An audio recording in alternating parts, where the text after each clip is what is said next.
प्रिय छात्रों नमस्कार। इंडिया ऑनलाइन क्लास में एक बार फिर से आपका स्वागत है। आज हम प्रश्नावली 2.2 का प्रश्न क्रमांक फर्स्ट का जो है 5वां सवाल जो हल करेंगे। हमारा सवाल है द्विघात बहुपद है जिसमें हमें क्या शून्यांक ज्ञात करने हैं और शून्यांकों तथा गुणांकों के बीच जो संबंध है उसके सत्यता की जाँच करनी है हमें। तो हमारा सवाल है टी का वर्ग -15। तो हमने यहाँ हल कर लेते हैं। दिया है टी का वर्ग -15 लिख लिया हमने। तो इस सवाल को जो हल करने के लिए हमारे लिए हमको ए वर्ग -बी वर्ग का जो सवाल होता है उसका प्रयोग करेंगे सूत्र का। तो हमारा जो है फॉर्मूला ए वर्ग और बी वर्ग का जो होता है वह है हमारा, यहाँ पर लिखते हैं हम रफ में करते हैं ए वर्ग -बी वर्ग बराबर, इसको हम लिख सकते हैं ए प्लस बी ए माइनस बी। इस प्रकार से हम इसको लिखते हैं। तो हमारे पास टी का वर्ग -15 है। तो हम क्या करेंगे, अब 15 को भी हम वर्ग में लिखेंगे। तो हम किस प्रकार लिख सकते हैं, रूट में लिखेंगे। जैसे कि हम इस 15 को जो हम वर्ग लगाएंगे, टी पर वर्ग लगाए इसलिए इसके साथ वाले को भी वर्ग लगाना जरूरी है। तो हम लिखेंगे इसको √15। √15 क्यों लिखेंगे, क्योंकि करने में जो है किसी भी संख्या का मान जो आधा होता है। अगर हम इस तरह से इसको लिखेंगे तो करने में इसका मान क्या है, आधा है। तो हम इसको √15 इंटू √15 करेंगे तो बराबर कितना निकलेगा, हमारा 15 निकलेगा। पूरा मान जो है 15 निकल जाएगा, जिससे हमारा √2 इंटू √2 होता है। इसको हम बराबर नहीं निकालते तो 2 को निकाल लेते बाहर। इस प्रकार हमारा 15 हुआ। तो हम इसको 15 को √15 का वर्ग लिख लेते हैं हम यहाँ पर इस सूत्र के अनुसार, जो हमारे यहाँ पर जो लिखा हुआ है इसके अनुसार। यहाँ पर लिख लेते हैं हम सबसे पहले इसको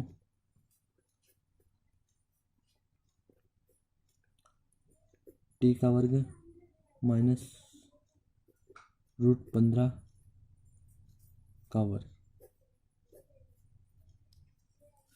फिर हम क्या करेंगे, इसको जो हमारा सूत्र था ए का वर्ग -बी का वर्ग, इसके अनुसार हम जो लिखेंगे यहाँ पर इसको इसके प्रकार लिखेंगे हम। तो कैसे लिखेंगे, हमारे यहाँ पर क्या है ए प्लस बी। तो हमारे पास ए क्या है, यहाँ पर टी जो है हमारे पास ए है और 15 जो है हमारा बी है। तो हम इसको ए प्लस बी फिर ए माइनस बी लिखते हैं।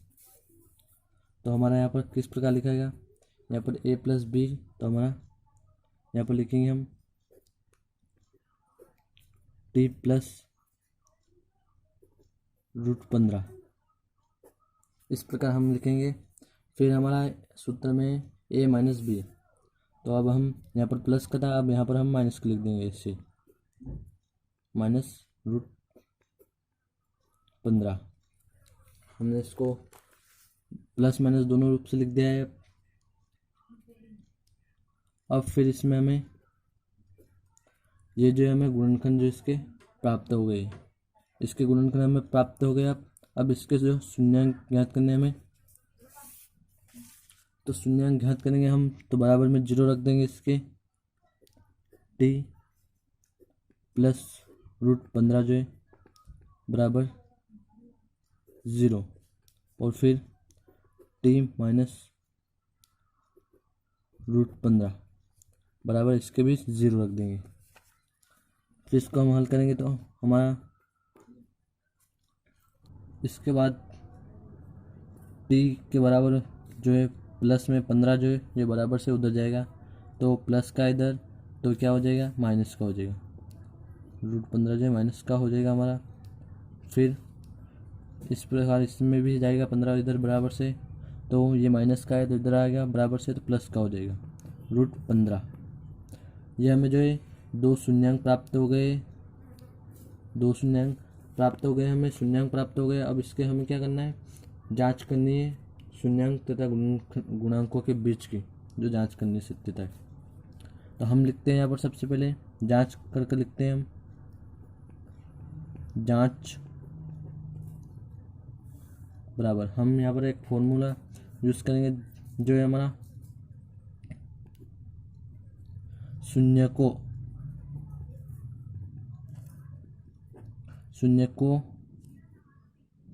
का योगफल शून्य का योगफल मतलब जो हमें शून्याङ्क प्राप्त है उनको जोड़ना पड़ेगा हमें। योगफल मतलब जोड़ना। इसके बराबर में हमारा होता है माइनस टी का गुणांक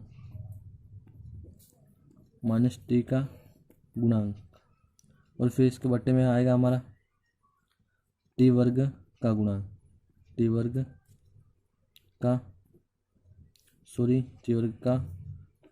गुणांक। यहाँ पर अगर हमारा जो x होता गुणांक पर तो हम x माइनस एक्स का गुणांक लिखते हैं। अभी जो है हमारा t है इस सवाल में तो माइनस टी का गुणांक लिखा हमने। तब हम यहाँ पर लिखा हुआ है हमारा शून्याङ्कों का योगफल। तो हम यहाँ पर अब शून्य के जो है हमारे प्राप्त हुए -15 और -√15 और √15 इसको हम जोड़ेंगे यहाँ पर। तो जोड़ेंगे तो फिर √15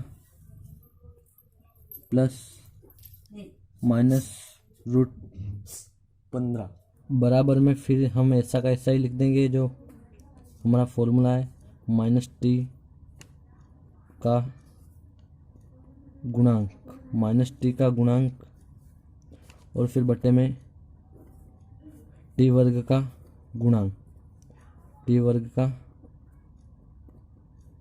गुणांक। यहाँ से हम ऐसा ही लिख दें।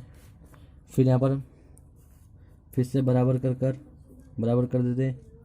फिर यहाँ पर √15 और फिर माइनस प्लस जो है ये हमारा जो ये चिन्ह माइनस में चेंज हो जाएगा। प्लस माइनस हमारा माइनस होता है, यहाँ पर माइनस हो जाएगा। फिर √15 फिर बराबर में हमारा -t का गुणांक बराबर में रहेगा यहाँ पर। फिर इसके बटे में वापिस से टी वर्ग का गुणांक।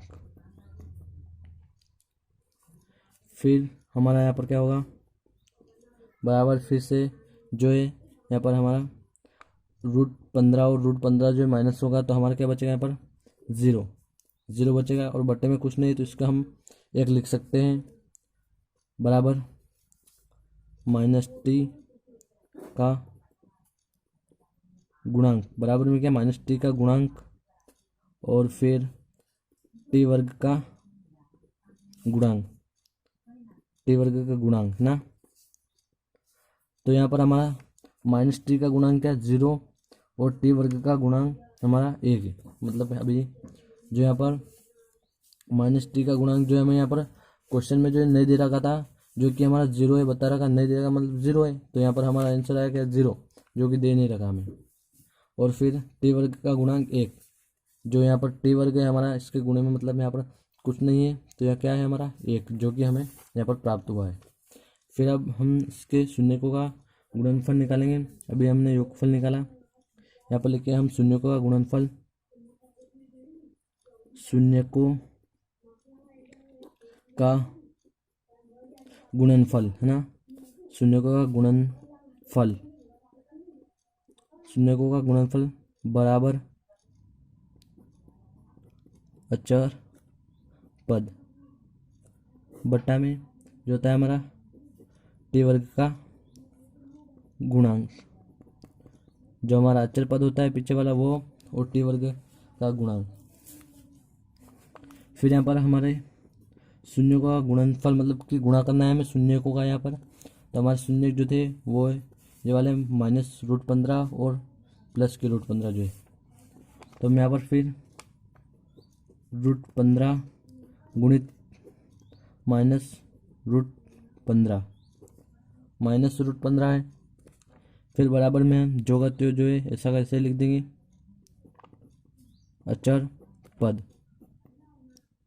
फिर बट्टे में हम टी वर्ग का गुणांक टी वर्ग का गुणांक, ऐसा कैसे लिख देते हैं। फिर बराबर कर कर हम यहाँ पर हमारा प्लस का और माइनस का जो है, प्लस का रूट 15 है और माइनस का रूट 15 है, तो हम इसका गुणा करेंगे तो हमारा ओनली क्या आ जाएगा, 15 आएगा। मतलब करनी में हमारा जो भी कोई भी संख्या होती है तो उसका मान क्या होता है, आधा होता है। तो यहाँ पर हमारे पास करनी में 15, इसका मान भी आधा है, तो हमारे पास आधे आधे 15 के 2 मान हो जाएंगे। तो हमारा पूरा क्या 15 जो है बाहर निकल जाएगा, एक 15। और यहाँ पर माइनस का प्लस का है तो प्लस माइनस हमारा माइनस होता है, तो माइनस का 15 जो है हमारा बाहर निकल जाएगा, माइनस का 15 हमारा बाहर आ जाएगा यहाँ पर। फिर इसके भी बटे में कुछ नहीं है तो हम एक लिख सकते हैं बटे में, बराबर अचर पद, बराबर में फिर हम ये लिखेंगे अचर पद, बटे में फिर टी वर्ग का गुणांक, टी वर्ग का गुणांक है ना।